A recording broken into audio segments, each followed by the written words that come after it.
Tata সোনা। আসসালামু আলাইকুম প্রিয় বন্ধুরা, তোমরা সবাই কেমন আছো? আলহামদুলিল্লাহ আমি অনেক ভালো আছি, কারণ আমি এখন আমার বাবা মার বাড়ি। আমাদের বাড়ি হচ্ছে নবাবগঞ্জ উপজেলা, ঢাকা জেলায়।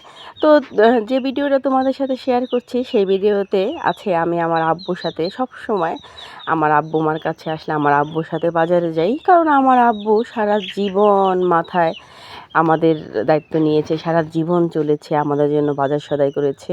এইটা হচ্ছে আমাদের স্কুল, আমি যে স্কুলে পড়ি এই স্কুলের প্রধান শিক্ষক ছিলেন আমার আব্বু। তো আমি একটা জিনিস খুব গভীরভাবে চিন্তা করি যে আমার আব্বুর সাথে আমি বাজারে যাব, তাই আমি আসলে সবসময় আমার আব্বুর বোঝাটা যেন একটু হালকা হয়, তাই আমি আমার আব্বুর সাথে সবসময় বাজারে যাই।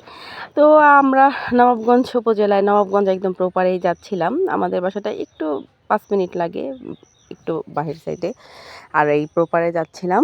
তো এটা কিন্তু ঈদের আগের একটা ব্লগ। ঈদের আগের দিন গিয়েছিলাম, চাঁদ রাতের দিন। তো আমি অনেক মাছ পাগল একটা মেয়ে, আমার আব্বুরও অনেক শখ মাছ কেনা।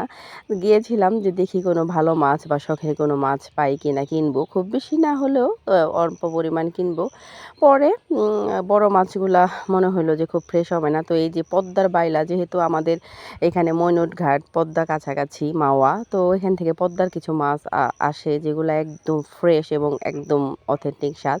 তো এগুলা কিনলাম, বাইলা মাছগুলা কিনলাম, খুব মজা ছিল মাছগুলা। আর আমার আব্বু সবসময় যে মুদির দোকান থেকে মুদির বাজারগুলা করে, অলরেডি সব করে ফেলেছে, তারপরেও কিছু ছিল বাকি, ওগুলো আমার আব্বুর সাথে যেয়ে ক্যারি করলাম। আর এই যে পালাপাতুর, আলহামদুলিল্লাহ আমার আব্বু নতুন বিল্ডিং করেছে, তো অনেক টাকা খরচ হয়েছে। গত 2 বছর যাবৎ কিছু ঋণ হয়েছে, কোরবানি দেয়নি। তো এবার একটা মাশাআল্লাহ আলহামদুলিল্লাহ একটা খাসি কোরবানির ব্যবস্থা করা হয়েছিল। তো আমরা আব্বুর সাথে যেয়ে আমি পালাপাতুর কিনছিলাম, আবার এখান থেকে কিছু লিচু নিচ্ছিলাম। প্রত্যেকটা মানুষই নবাবগঞ্জের আমাদের পরিচিত। আর আব্বুর সাথে আব্বুর বোঝা ক্যারি করার মতো শান্তি আর কোনো কিছুতেই নাই। তাই আমি আসলে সবসময় চেষ্টা করি তার বোঝা ক্যারি করার জন্য। আর এই যে এই ব্যাগ দুটো আমি নিয়েছিলাম, আর আমার আব্বু এই ম্যাট্রেস নিয়েছে। আমাদের নতুন বাসায় আমরা এখনও টাইলস করি নাই। তো অনেক কিছু নিয়ে এসেছিলাম, এই যে দই, মিষ্টি, কোল্ড ড্রিঙ্কস, তারপরে বাচ্চাদের জন্য সিঙ্গারা, পুরি। আর এসে দেখি মা বাহিরের চুলায় ভাত বসিয়ে দিয়েছে। এই ভাইবগুলো আমার এত বেশি ভালো লাগে, আলহামদুলিল্লাহ। আর এই যে মিষ্টি কুমড়া শাকগুলি দেখতে পাচ্ছ বন্ধুরা, এই শাকগুলা কিন্তু আমার মায়ের জাংলার শাক। তো মিষ্টি কুমড়া শাকগুলা এত কচি, বাড়িতে আসার পরেই বলছিলাম মা এই শাকগুলা ভাজি করবা। তো বাজার থেকে আসার পরে মা এই শাকগুলা কাটলো। আর পেঁপে গাছটা দেখতে পাচ্ছ, এটাও কিন্তু আমাদের নিজেদের লাগানো, মায়ের হাতের। কাঁচামরিচ গাছ, মিষ্টি কুমড়া শাক, অসাধারণ প্রকৃতির চকের পিছনে আমাদের বিল্ডিংটা, সব কিছু মিলিয়ে যে কি একটা অসাধারণ সিনারি, হৃদয়ে যে কি একটা দারুণ অনুভূতির সূত্রপাত হয় সেটা তোমাদের বলে বোঝানো যাবে না। আর এটা হচ্ছে কচু শাক বন, সব কিছু মিলে অনেক সুন্দর, অনেক। এটা হচ্ছে আমাদের বিশাল বড় ছাদ। তো ছাদের চারিপাশে অনেক গরিব মানুষেরা ধান শুকায়, সেটা তোমাদের সাথে একটু শেয়ার করলাম। আর অসাধারণ প্রকৃতিটা দেখো কতটা ভালো লাগে ছাদের উপর থেকে। আর এই ফাঁকে আমি ভিডিও করতে করতে আমার মায়ের মিষ্টি কুমড়া শাক রান্না শেষ, এত বেশি মজা বলার মতো না। আর বাজার থেকে যে টাটকা বাইলা মাছ এনেছি, সেই বাইলা মাছ দিয়ে মা সবজি দিয়ে রান্না করেছে, ঝোল ঝোল করে হালকা, এত বেশি মজা যেটা বলার মতো না।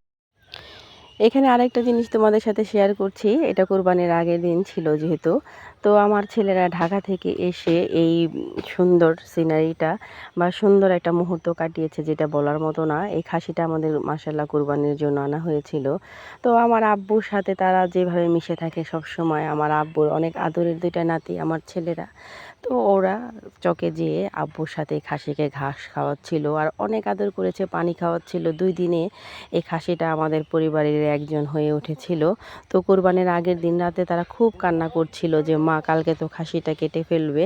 আমি অনেক বুঝাচ্ছিলাম যে এটাই হচ্ছে আমাদের ত্যাগ, এই ত্যাগ আমাদের করতেই হয়, এটাই হচ্ছে কোরবানির নিয়ম। পশুটাকে অনেক আদর যত্ন করে তারপরে কোরবানি দিতে হয়। তারপরে তারা একটু শান্ত হয়েছে। আর এইদিকে দেখো, ওই চক থেকে আসার পথে আবার আমাদের আম গাছ, আম গাছের মধ্যে কি পরিমাণ আম ধরেছিল, আর অনেক আম ঝরে পড়ে গেছে। তো বাচ্চারা ছিঁড়ে ছিঁড়ে খেতে পারে। আজকের ভিডিওটা তোমাদের কেমন লাগলো অবশ্যই জানাবো। আল্লাহ হাফেজ।